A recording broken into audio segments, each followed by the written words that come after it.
بالله عليك يا مسكين يا ضعيف،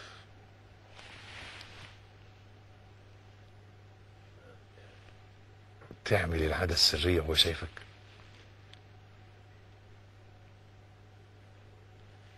ما تسقط من ورقة إلا يعلمها.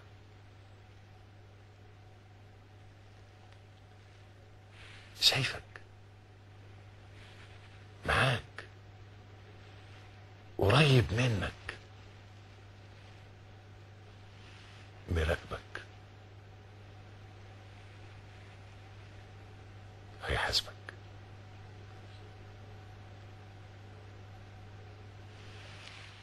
انا قلت ان اخطر حاجة في الاخرة ان اللي هيحاسبك هو اللي شافك. فشهود الاثبات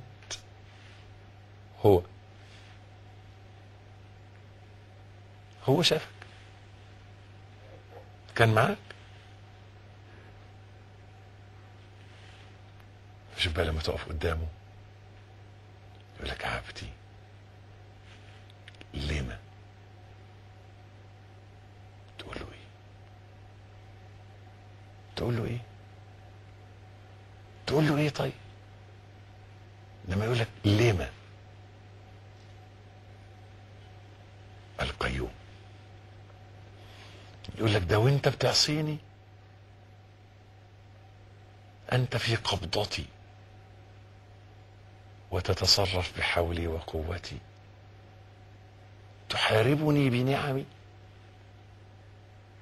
وتبارزني بكرمي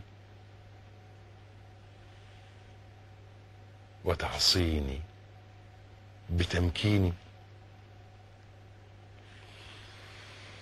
بالله عليك تقول له ايه ساعتها؟ مش حاجة تكسف، مش حاجة تخوف، مش حاجة تتعب.